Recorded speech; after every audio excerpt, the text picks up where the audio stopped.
Taking the tube, riding the bus, walking, this is the routine of many women living in São Paulo, but it is also what makes them insecure.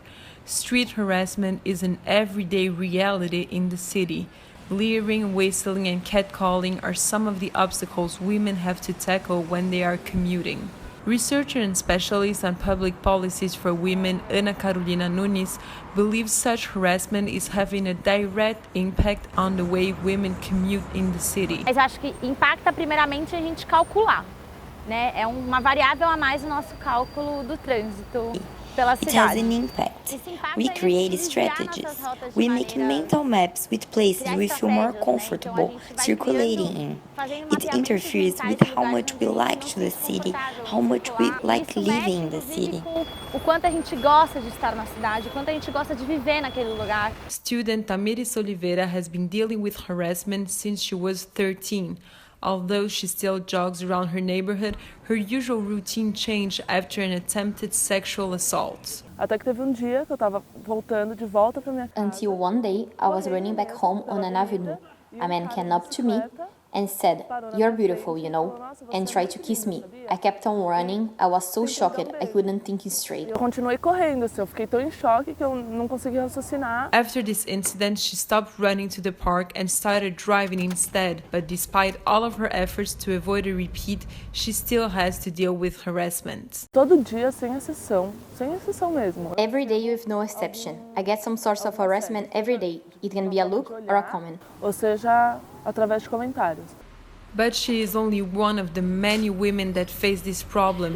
According to the project Chega de Fio Fio, women are mainly harassed on the streets and public places.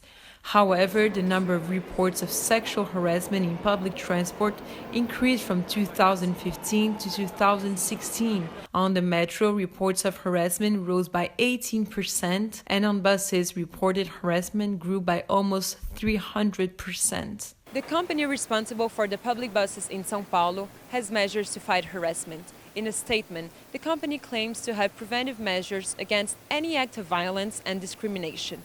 The posters containing those informations are displayed in buses, terminals, and published on their social media profile. The company Metrô de São Paulo, responsible for the tube, decided to tackle this issue in 2014. They started a campaign against harassment called You Are Not Alone.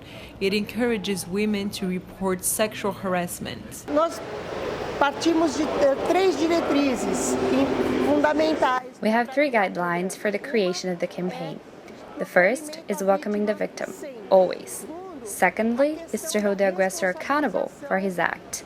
The third guideline is the reporting, because only by reporting we have each other's back, and we can minimize this issue. That is a cultural matter. A gente pode minimizar o problema, que é uma questão cultural. Sexual harassment in the streets is also a concern for the government. The former mayor of São Paulo, Fernando Haddad, thinks this problem can be partly solved through better education. Os nossos problemas são muito comportamentais. Our problems are really behavioral. They are really cultural. You asked me about mobility, harassment.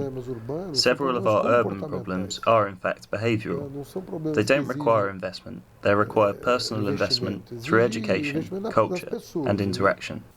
No sentido da educação, da cultura, da interação. He also believes that measures such as bus lanes and renewing street lamps are helping women feel safer in the city, but he criticizes the way the current government is delivering policy for women. Hoje não há uma política para I believe that nowadays there are no policies for women in São Paulo or Brazil. There was a severe setback in this area. The Temer and Doria government are aligned, because effectively they don't have a vision for women. Nesse sentido, o governo Dória estão alinhados, que efetivamente não há uma visão voltada para as mulheres. But maybe women in politics could reverse the situation. Councillor Samia Bonfim is proud to call herself a feminist. She's fighting for public policies for women. One of her bills proposes to dedicate 20% of advertisements for campaigns against gender violence. She believes one of the main political issues with the current policy process for women is a lack of communication inside the government. Se você for pensar no poder judiciário, poder legislativo, enfim, todos eles não estão If you look at the judiciary branch, the legislative power, none of them are competent or prepared enough to have network policies that dialogue with all sectors of the public power. The ideal would have to be a dialogue between the executive, legislative, and judiciary power, in partnership with the media, the schools, with all the sectors, so we can try to culturally solve the problem of violence against women. While the government is still figuring out how to deal with this problem, women are coming together to fight it themselves. If walking alone is scary, walking in a group is comforting. This is what the startup Três Marias brings to women. Thais Kogura and Thais Fontoura realized this while doing an assignment for university. A gente conversou com cerca de 420 meninas. We talked to 420 girls, and through this research we got really interesting but shocking data. Almost 94% of them feel insecure walking alone in the city. We realized this gets worse at night.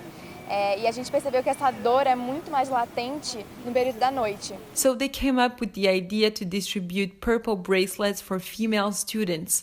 They were not for their wrists, but for their backpacks. If you spotted a woman with one, it was a sign that you could walk together in the streets, just like a ride on foot. E uma das coisas que eu e a Tá, a gente bate muito na tecla é que a gente está tratando de problema. One of the things we insist on is that we're dealing with a rooted problem. We've talked to some girls, and a lot of them still struggle to understand that when a guy messes with you on the street, he's not complimenting you, he's harassing you. Our goal as a company is to not only connect these women, but also to help them understand the problem. Essas meninas, mas também ajudar elas a entender que existe problema e tornar ele pouco mais consciente. But despite all these initiatives, all interviewees agreed that the problem is deeper than it seems. Street harassment is a side effect of Brazil's widespread sexism.